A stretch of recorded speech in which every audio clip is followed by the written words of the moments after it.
Hi everyone, welcome to episode 8 of season 2 of elle-TV.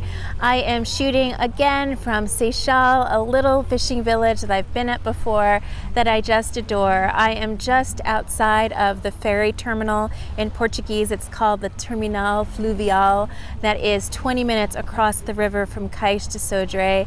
There is a little beach here that is super cute. We've had a couple of days that of sweltering heat. It has been well over 100 degrees, and so now it's about 8, 10, and it's finally bearable outside. So here I am. I wanted to apologize. I've slowed down a little bit. I don't know if you've noticed, but I've gone down to about 2 times per month. It's mostly because I am gearing up for the start of school, and so my summer is drawing to a close, and so I've been trying to wrap up things and prepare for school and enjoy the last fleeting days of summer. So I hope that you haven't missed me too much. But here I am, ready to talk to you a little bit about a question that I received just a couple of weeks ago. The question that I will answer today comes from someone who emailed me as he was graduating from college. He graduated and was accepted into UC Berkeley for law school. Congratulations, that's a tremendous accomplishment. You should be really proud of yourself. And he asked me about preparing for the first year of law school. What should I be doing to prepare? Thank you for sending this question to me. I am happy to answer the question, and I also would like to make the question a little bit broader to talk to anyone who is thinking about or about to embark on a new, challenging, really intense experience. As many people know, and as you probably know, the first year of law school is kind of like drinking out of a fire hydrant. It is this all-encompassing, very intense experience that is like no other experience that you've ever had. If I were talking to you earlier in the summer, I would have told you that you should take the summer off, that you should relax, that you should really enjoy your time with your friends and your family, because you're not going to see that much of them in the first semester at least.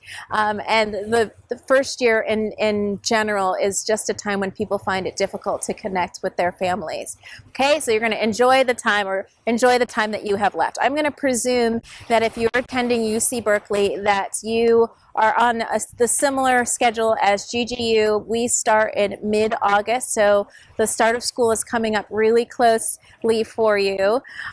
So let's say that you've taken the summer off, but I don't recommend that I'm not going to recommend that you study necessarily. Of course, you want to do your reading before your first week of class, but I do recommend that you don't go into law school cold, which is how I went into law school. I'll just tell you a little bit about my experience. I had taken 1 year off between college and law school.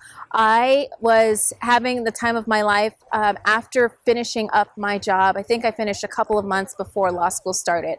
I was dating someone, and so over the summer before law school, we were traveling. We went on a cruise. I showed up to orientation late. I think in my head I was thinking, well, this is going to be an intense 3 years, so I'm going to live it up right beforehand, and I'm going to slide into law school kind of and just wing it when I get there. I don't recommend that. I mean, it worked out. I'm here now. But I kind of was blindsided by everything the first semester, the first couple of weeks. And I think that maybe if you do just a little bit more preparation, you will set yourself up for more success and less pain down the road. So what does preparation look like? I would recommend, it's a little bit too close to the start of law school to be reading anything heavy, but maybe if you have no idea about what law school is about, you have a sense, but you don't think you really know, maybe do something fun like borrow or rent this movie that is called The Paper Chase. Many people have heard of it. Now, watching the movie might scare you a little bit, and you might think, oh, that was the olden days. And in some ways, that's sort of true.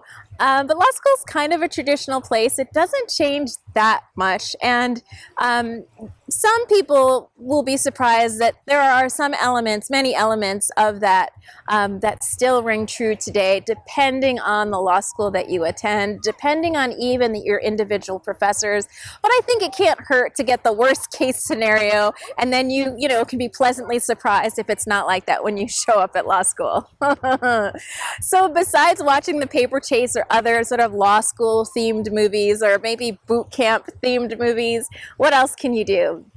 I would recommend that you find some lawyers to talk to.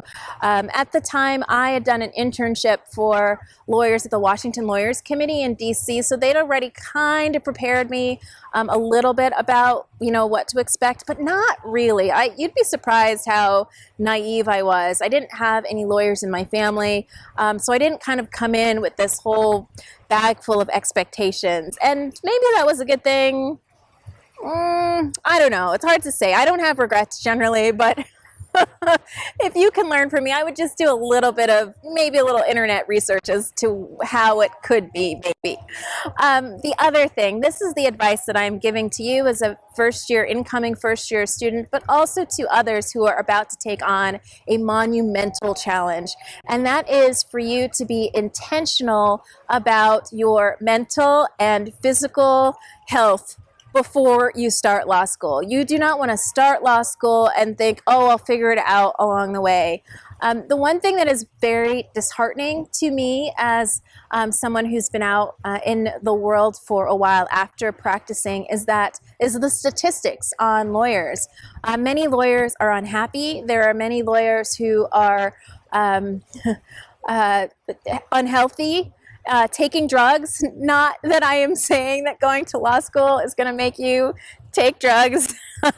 In fact, this is probably the time where I should insert a little caveat to say that the views expressed on this video are mine and mine alone, and do not represent GGU School of Law.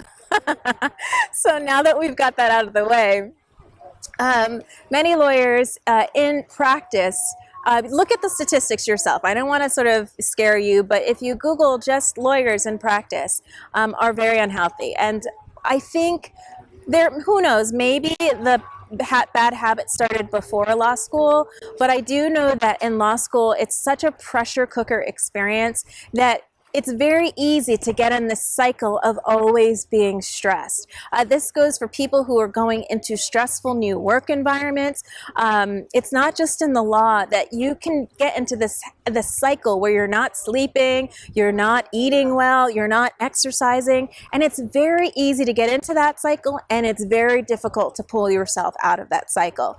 So what I would recommend is that you be intentional before you enter any environment like that, where you think about, okay, well, what's my plan? So let's say, for example, that you were, before entering law school, you are a runner. You enjoy running, and let's say you run 5 times a week normally before law school. Now, your schedule is going to change, definitely, and you will likely find that you are unable to run 5 times a week for law school. It's probably just not going to be feasible, especially if you are at all commuting to school. Do you give up running entirely? No. You're just going to have to adjust. It's going to require you to be more flexible. So maybe instead of running 5 times a week, you say, I'm going to run 2 times a week, and I'm going to build in a swim 1 day a week, and I'm going to build in a walk around downtown San Francisco or wherever you may be 1 time a week. I'm going to study in the library for a set period of hours. And here I would make it a smaller set of hours, because if you just say, I'm going to be in the library all day, what's going to happen is that a lot of that time is going to be spent procrastinating. A lot of that time is going to be spent with your head on your hands or talking to other people. But if you set parameters around, well, I'm only going to be in the library for 3 hours because I got to go do my run, or I got to go cook dinner, I have to go do these other things, then you can work towards having more balance in your life. All I'm saying is, I'm not saying that, I don't want to be paternalistic, okay? I don't want to tell you how to set up your life. but you just have to be intentional, because if you don't set up balance, if you don't set up boundaries around personal and work and start to develop good habits now, it's going to be very difficult to develop those habits later. Okay, so don't expect to get, if you're during the summer or before, you're used to getting 10 hours of sleep at night, it's just not going to happen. I'm sorry to break it to you. I don't care who you are, it's not going to happen. But that doesn't mean that you need to get 4 hours of sleep at night. Okay, so please, please, please try your best to be intentional, to think about in advance, how much time am I going to spend sleeping? How am I going to get sustenance, healthy food into me? How am I going to spend time with friends and family?